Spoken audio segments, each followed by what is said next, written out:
Hello everyone, in this video we will learn about astigmatism। तो error of refraction वाले chapter में हमने इससे पहले हाइपरमेट्रोपिया एंड मायोपिया के बारे में ऑलरेडी देख लिया है। अब इस वीडियो में हम देखेंगे एस्टिग्मेटिज्म के बारे में। तो सबसे पहले हम देखेंगे उसकी डेफिनेशन। तो it is a type of refractive error in which reflection varies in different meridia of I, so ray of light entering the eye cannot converge to the point of focus। इससे पहले क्या हुआ था myopia and hypermetropia में कि जो light के रे इन्फिनिटी से आते थे ना, वो या तो रेटिना के आगे फोकस हो जाते थे या तो रेटिना के पीछे फोकस होते थे, रेटिना पे फोकस नहीं होते थे, है ना। इसमें क्या होता है कि आई आप इमेजिनरी टू मेरिडियन सोच लीजिए, आई में वर्टिकल एंड हॉरिजॉन्टल, ठीक है। रे इस आई के ये इमेजिनरी टू मेरिडियंस है। रिफ्रैक्शन जो है ना, ये दोनों मेरिडियन में अलग अलग होता है, जिसकी वजह से जो पॉइंट ऑफ फोकस हमारा रेटिना है उस पे जो लाइट के रे फोकस होने चाहिए वो फोकस नहीं होते, ठीक है। फिर इसके ना टू मेन टाइप है एस्टिग्मेटिज्म के टाइप में सबसे पहला है रेगुलर एस्टिग्मेटिज्म एंड उसके बाद है इरेगुलर एस्टिग्मेटिज्म। इनके भी फर्दर टाइप्स है। तो सबसे पहले हमें ये देखना पड़ेगा ना कि रेगुलर एस्टिग्मेटिज्म किसे बोलते हैं एंड इरेगुलर किसे बोलते हैं, उसके बाद हम टाइप्स के बारे में देखेंगे। तो रेगुलर एस्टिग्मेटिज्म में क्या है कि when both principal meridian are at 90 degree to each other. हमने यहाँ पे बात की ना कि आई के हमें टू इमेजिनरी मेरिडियन से सोचने हैं, तो वो दोनों मेरिडियन आई के जो टू प्रिंसिपल मेरिडियन है वो एक दूसरे के 90 डिग्री पे होते हैं, ठीक है। ये मेन इन दोनों में क्या डिफरेंस है वो देखने वाले हैं, इसके बाद हम इसके टाइप देखेंगे। तो रेगुलर एस्टिग्मेटिज्म में क्या होता है कि आई के जो टू प्रिंसिपल मेरिडियंस है वो दोनों एक दूसरे के 90 डिग्री के एंगल पे होते हैं। इरेगुलर में क्या है कि जब आई के जो टू प्रिंसिपल मेरिडियंस है वो एक दूसरे के 90 डिग्री पे नहीं होते हैं, ठीक है। ये मेन डिफरेंस है। फिर रेगुलर एस्टिग्मेटिज्म जो है ना, उसके तो बहुत से टाइप है, वो हम अभी कुछ देर बाद देखेंगे। उससे पहले हम ये इरेगुलर के है ना मेनली टू टाइप्स है। इरेगुलर एस्टिग्मेटिज्म के टू टाइप्स, कर्वेचरल एंड इंडेक्स, ठीक है। हम आगे देखेंगे इसके बारे में, बट मेन अभी के लिए आपने क्या समझा कि एस्टिग्मेटिज्म की डेफिनेशन, फिर उसके main two types regular astigmatism and irregular astigmatism. Regular के फर्दर टाइप्स अब हम अभी देखेंगे, but regular and irregular in दोनों का डिफरेंस क्या है वो देखा हमने। एंड इरेगुलर के ये कर्वेचरल एंड इंडेक्स, ये दो टाइप है, ठीक है। अब हम ये रेगुलर एस्टिग्मेटिज्म के फर्दर टाइप्स देखें उससे पहले हम रेगुलर एस्टिग्मेटिज्म की इटियोलॉजी देख लेते हैं। रेगुलर एस्टिग्मेटिज्म की इटियोलॉजी, तो इटियोलॉजी में सबसे पहला है कॉर्नियल एस्टिग्मेटिज्म। ये मोस्ट कॉमन कॉज है रेगुलर एस्टिग्मेटिज्म का। तो कॉर्नियल एस्टिग्मेटिज्म में क्या होता है कि जो कॉर्निया का जो कर्वेचर है ना वो एबनॉर्मल होता है, उसकी वजह से एस्टिग्मेटिज्म होता है, ठीक है। फिर उसके बाद है lenticular astigmatism. Lenticular astigmatism rare है, ये मोस्ट कॉमन है कॉर्निया वाला, ये रेयर है, बट ये भी तीन चीज़ की वजह से हो सकता है, कर्वेचरल, पोजिशनल एंड इंडेक्स। कर्वेचरल में क्या है कि लेंस, लेंटिकुलर मतलब कि लेंस के रिलेटेड होगा। इसमें क्या होगा कर्वेचरल में कि लेंस की कर्वेचर में कोई एबनॉर्मलिटीज़ होगी। फिर पोजिशन में क्या है कि लेंस की पोजीशन अपनी नॉर्मल जगह पे नहीं होगी। लेंस ना इसमें ओब्लिकली प्लेस होगा, ठीक है, ओब्लिकली प्लेस होगा, सबलक्सेशन में जैसे देखने को मिलता है ना उस तरह से। फिर इंडेक्स एस्टिग्मेटिज्म में क्या है कि लेंस की रिफ्रैक्टिव इंडेक्स अलग अलग मेरिडियन में अलग अलग होगी, ठीक है। लेंस की इंडेक्स में कोई प्रॉब्लम होगा उसकी वजह से होगा। कॉर्नियल, लेंटिकुलर एंड थर्ड है रेटिनल एस्टिग्मेटिज्म। रेटिनल एस्टिग्मेटिज्म में क्या है कि ओकेशनली ये देखने को मिलता है। इसमें क्या होता है कि जो मैक्यूला है ना हमारा रेटिना में, वो मैक्यूला ओब्लिकली प्लेस होता है, ठीक है। अब हम देख रहे हैं रेगुलर एस्टिग्मेटिज्म के टाइप्स। तो उसके ना मेन फिर फर्दर 2 टाइप्स है, refractive types and based on axis. Refractive types में क्या है, simple, compound and mix. Simple के अंदर भी है मायोपिक एंड हाइपरमेट्रोपिक, मतलब कि simple myopic, simple hypermetropic. Compound के अंदर भी है मायोपिक एंड हाइपरमेट्रोपिक, मतलब कि compound myopic and compound hypermetropic, mixed. And ये थर्ड टाइप है मिक्स्ड। ये हो गए रिफ्रैक्टिव टाइप्स। इसके बारे में हम अभी डायग्राम से देखेंगे। फिर चलिए पहले यही देख लेते हैं रिफ्रैक्टिव टाइप वाला, बाद में हम बेस्ड ऑन एक्सिस देखेंगे। देखिए ये जो सिंपल मायोपिक टाइप है ना, उसमें क्या होता है, ये डायग्राम है ना बुक में सही है, ये डायग्राम सिंपल मायोपिक की है। इसमें क्या होता है कि 1 मेरिडियन में जो रे आते होंगे ना, हमने सबसे पहले ही देखा था कि हमको 2 इमेजिनरी मेरिडियंस सोचने हैं। तो उसमें से 1 इमेजिनरी मेरिडियन जो है हमारा, उसमें जो रे होंगे वो नॉर्मल रेटिना पे ही फोकस होंगे, ठीक है। बट जो दूसरे मेरिडियन के जो रे होंगे वो इन फ्रंट रेटिना से पहले अगर फोकस हो गए तो उसे बोलते हैं सिंपल मायोपिक एस्टिग्मेटिज्म।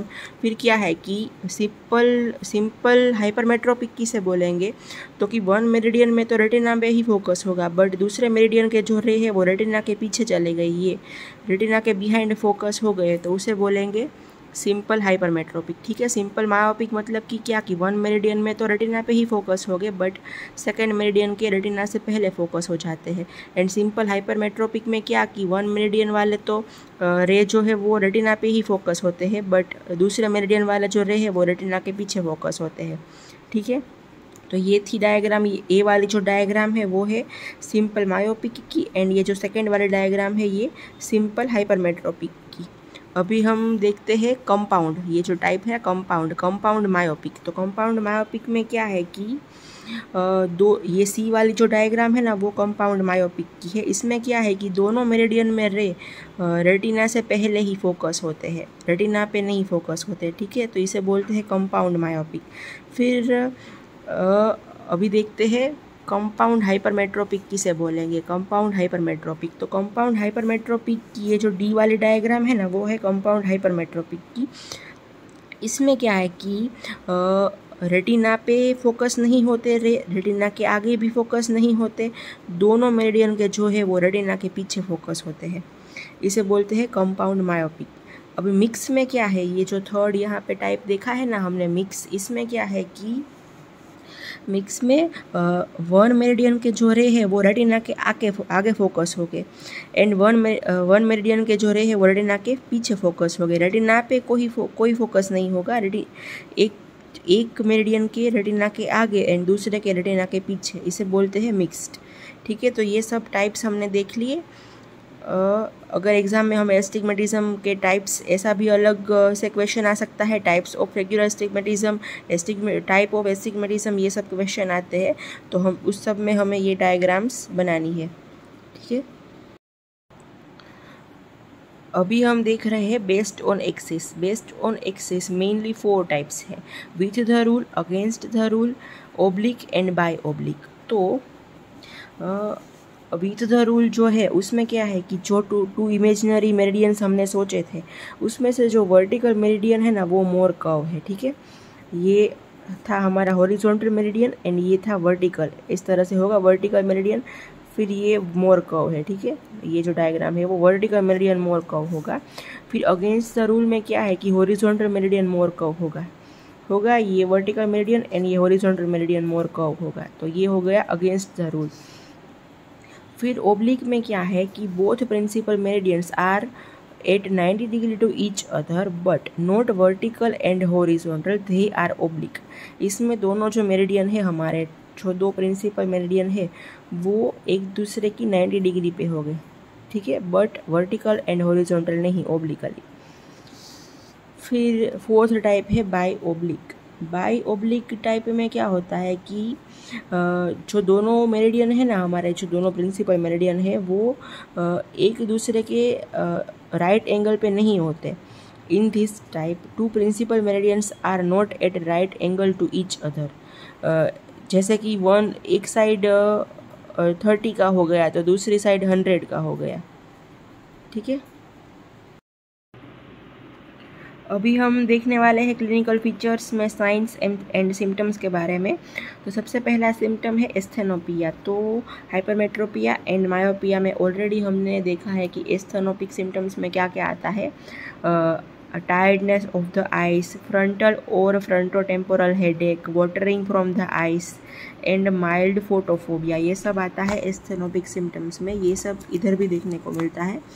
फिर इसमें जो टायर्डनेस होती है ना आइज़ की, वो रिलीव कैसे होगी, वो पर्सन अगर अपनी आइज़ को क्लोज करेगा ना तो वो टायर्डनेस रिलीव होगी। फिर क्या है कि इसमें विजन का ब्लरिंग भी होता है, ब्लर्ड विजन भी होता है। फिर फ्रंटल हेडेक भी होता है, नोजिया एंड ड्राउजीनेस भी होती है किसी किसी केस में। फिर जब किसी इंसान को मोर देन और इक्वल टू 1 डायोप्टर का एस्टिग्मेटिज्म होगा, मोर देन और इक्वल टू 1 डायोप्टर का एस्टिग्मेटिज्म होगा, तब उसको blurred vision and defective vision भी देखने को मिलेगा। ठीक है, उसको जो ऑब्जेक्ट्स वो देखेगा वो ब्लर्ड दिखेंगे या तो फिर अच्छे से दिखेंगे ही नहीं। ठीक है, ब्लर्ड विजन और डिफेक्टिव विजन। फिर ना उसको अगर हाई एस्टिग्मेटिज्म है, हाई डिग्री का एस्टिग्मेटिज्म है, तो उसको इलोंगेशन ऑफ ऑब्जेक्ट भी देखने को मिल सकता है। वो जो ऑब्जेक्ट देखेगा ना वो ऑब्जेक्ट उसको जितने साइज के होंगे उससे लॉन्ग देखेंगे। ठीक है, इलोंगेशन ऑफ द ऑब्जेक्ट्स। फिर इस सब को ठीक करने के लिए वो पर्सन क्या करता होगा, तो कि रीडिंग मटेरियल जो भी वो पढ़ता होगा ना वो अपनी आइज से ज़्यादा क्लोज रखने की कोशिश करेगा। ठीक है, तो ये देख लिए हमने symptoms, asthenopic symptoms. Asthenopic symptoms ना लो एस्टिग्मेटिज्म में देखने को मिलते हैं, लेस देन और इक्वल टू 1 डायोप्टर होना उसमें। Asthenopic symptoms blurred vision, defective vision, elongation of objects and keeping reading material close to eyes, ये देख लिए हमने सिम्टम्स। फिर अब हम देखते हैं साइन। साइंस में क्या है, सबसे पहला है हाफ। साइंस मतलब कि क्या, कि हम उस पेशेंट में देखेंगे। ठीक है, पेशेंट हमारे पास आके बोलेगा वो ये सिम्टम्स। फिर साइंस हम उस पेशेंट में क्या देखेंगे कि half closure of the lids, वो मायोपिक की तरह ये पर्सन, एस्टिग्मेटिज्म वाले जो पर्सन है वो अपनी आइज़ को आधी क्लोज रखते हैं, आधी ओपन रखते हैं, half shut of the eyes to achieve the greater clarity of the stenopeic vision. ठीक है, ये लोग अपने लीड्स को हाफ क्लोज रखते हैं। ठीक है, फिर उसके बाद क्या है कि हेड टिल्ट। हेड टिल्ट में क्या है कि ये एस्थेनोपिक पेशेंट जो है ना वो टोर्टिकोलिस भी डेवलप होने के चांस है उस पेशेंट्स में। ये लोग अपने हेड को किसी एक साइड पे टिल्ट रखते हैं। फिर इनमें ना जो ऑप्टिक डिस्क होगी वो ओवल और टिल्टेड देखने को मिलेगी। एंड इनमें जो दोनों मेरिडियन का रिफ्लेक्टिव पावर अलग अलग होगा, वो अगर हमें देखना हो तो वो रेटिनोस्कोपी की मदद से हम देख सकते हैं। ठीक है, फिर उसके बाद है कि हम इन्वेस्टिगेशंस क्या क्या करेंगे। तो इन्वेस्टिगेशन में सबसे पहले है रेटिनोस्कोपी। रेटिनोस्कोपी की मदद से हमें क्या पता चलेगा, तो कि उनके जो दोनों मेरिडियन में अलग अलग पावर होगा ना वो हमें पता चलेगा रेटिनोस्कोपी की मदद से। फिर उसके बाद केराटोमेट्री। केराटोमेट्री में क्या है कि केराटोमेट्री एंड कंप्यूटराइज्ड कोर्नियल टोपोग्राफी हम साथ में कर सकते हैं। उससे हमें क्या पता चलेगा कि जो कर्वेचर में डिफरेंस होगा ना, कोर्निया की कर्वेचर में जो डिफरेंस होगा वो पता चलेगा। फिर अगर कोर्नियल एस्टिग्मेटिज्म होगा तो वो भी पता चल जाएगा केराटोमेट्री में। फिर उसके बाद है एस्टिग्मेटिक फेन टेस्ट। ठीक है, ये भी हम कर सकते हैं। इसके बाद है जैक्सन्स क्रॉस सिलेंडर टेस्ट। इससे क्या होगा कि इस टेस्ट की मदद से हम सिलेंड्रिकल लेंस के जो पावर एंड एक्सिस है उसको हम कंफर्म कर सकेंगे। ठीक है, सिलेंड्रिकल जो लेंस है उसके पावर एंड एक्सिस को कंफर्म कर सकेंगे। बट अगर आप ये इन्वेस्टिगेशन में ये मेन 4 नाम याद रखिए, retinoscopy, keratometry, astigmatic fan test and Jackson's cross cylinder test. मुझे पता है कि आपको थोड़ा सा अजीब लग रहा होगा ये कि मायोपिया एंड हाइपरमेट्रोपिया जैसा नहीं है, बट एस्टिग्मेटिज्म टॉपिक उन दोनों से थोड़ा सा डिफ़िकल्ट आपको लग सकता है, बट 1-2 बार आप पढ़ेंगे ना तो अच्छे से समझ में आ जाएगा। ठीक है, इसके बाद है ट्रीटमेंट में हम जैसा हमने ऑलरेडी मायोपिया एंड हाइपरमेट्रोपिया में देखा है उसी तरह से इसमें भी होगा optical treatment and surgical treatment. तो ऑप्टिकल ट्रीटमेंट में क्या है कि हम स्पेक्टिकल्स दे सकते हैं, फिर इसमें हमें ना सिलेंड्रिकल पावर के स्पेक्टिकल्स देने होंगे, फिर हम कॉन्टेक्ट लेंस भी दे सकते हैं इसमें, ठीक है। फिर अगर हमें सर्जरी करनी हो तो सर्जरी में हम कर सकते हैं AK मतलब कि एस्टिग्मेटिक केराटोटोमी। उसके बाद है LRIS मतलब कि लिम्बल रिलैक्सिंग इंसिशंस, CRIS मतलब कि कॉर्नियल रिलैक्सिंग इंसिशंस। फिर है PARK मतलब कि फोटो एस्टिग्मेटिक रिफ्रैक्टिव केराटोटोमी, फोटो एस्टिग्मेटिक रिफ्रैक्टिव केराटोटोमी। फिर उसके बाद है लेसिक एंड उसके बाद है स्माइल, ठीक है। आपको मैंने ये नाम किस तरह से याद रखे थे पता है? जो हमारी PSM की बुक है जो इसका नाम क्या है के पार्क, तो पार्क, ठीक है। फिर हमारी जो ऑप्थेल की बुक है उसका नाम क्या है?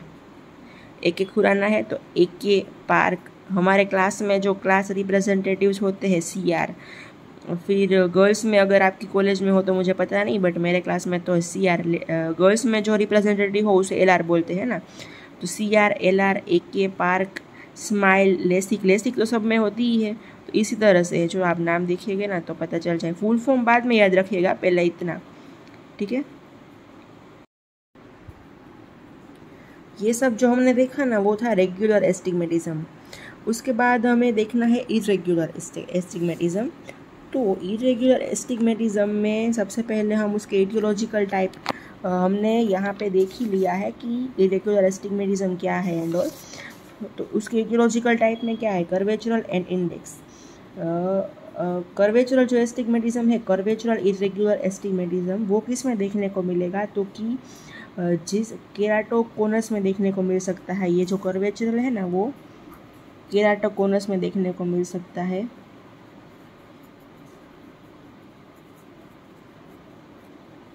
केराटोकोनस में देखने को मिल सकता है। उसके बाद है कि अगर किसी पेशेंट में, अगर किसी इंसान में एक्सटेंसिव कॉर्नियल स्कार होना तो भी देखने को मिल सकता है। फिर क्या है? इंडेक्स में क्या है कि इंडेक्स इरेगुलर एस्टिग्मेटिज्म किसकी वजह से? तो कि लेंस के जो रिफ्रैक्टिव इंडेक्स है अलग अलग पार्ट में वो अलग अलग हो गए, उसकी वजह से देखने को मिल सकता है। फिर क्लिनिकल फीचर्स में सिम्टम्स एंड साइन। सिम्टम्स में क्या है कि defective vision, distortion of the objects, of objects and polyopia. Polyopia का मतलब क्या है? तो कि सीइंग मल्टीपल इमेज होगी, ये एक ही ऑब्जेक्ट होगा, है ना। ये कलर है जो वो एक ही ऑब्जेक्ट है बस। बट इरेगुलर एस्टिग्मेटिज्म वाले पेशेंट को, इरेगुलर एस्टिग्मेटिज्म वाले इंसान को ये मल्टीपल ऑब्जेक्ट दिखेंगे, ठीक है। पोलियोपिया, सीइंग मल्टीपल इमेज। फिर साइंस में क्या है कि साइंस ना हमें ये इन्वेस्टिगेशंस के ऊपर से पता चलेगी। तो सबसे पहले हम रेटिनोस्कोपी करेंगे ना तो हमें इरेगुलर प्यूपिलर रिफ्लेक्स देखने को मिलेगा। फिर हम स्लिट लैम्प एग्जामिनेशन करेंगे। स्लिट लैम्प एग्जामिनेशन में हमें क्या पता चलेगा कि अगर कॉर्नियल इरेगुलरिटी है कोई तो वो देखने को मिलेंगी, अगर केराटोकोनस है तो वो देखने को मिलेगा। फिर उसके बाद है प्लेसिडोर्स डिस्क टेस्ट। इससे हमें डिस्टॉर्टेड सर्कल्स जो हो तो पता चल सकते हैं। फिर उसके बाद है photokeratoscopy and computerised corneal topography. इसमें क्या है कि इसमें जो इरेगुलर कर्वेचर होगा ना वो हमें पता चलेगा, ठीक है। फिर उसके बाद है ट्रीटमेंट में ऑप्टिकल ट्रीटमेंट में ये हमने देखा वही स्पेक्टिकल्स एंड कॉन्टैक्ट लेंस दे सकते हैं। फिर PTK मतलब कि फोटो थेराप्यूटिक केराटोटोमी कर सकते हैं हम। फिर उसके बाद है सर्जिकल ट्रीटमेंट में है पेनिट्रेटिंग केराटोप्लास्टी एंड DALK मतलब कि डीप एंटीरियर लेमेलर केराटोप्लास्टी हम कर सकते हैं, ठीक है। तो आई होप एस्टिग्मेटिज्म के बारे में आपको थोड़ा आइडिया आ गया है। अगर कोई डाउट है तो आप मुझे कमेंट सेक्शन में पूछ सकते हैं, मेरे इंस्टाग्राम ID में पूछ सकते हैं, या फिर मुझे मेल भी कर सकते हैं। कोई सजेशंस हो तो भी वहाँ पे दे सकते हैं, ठीक है। Thank you.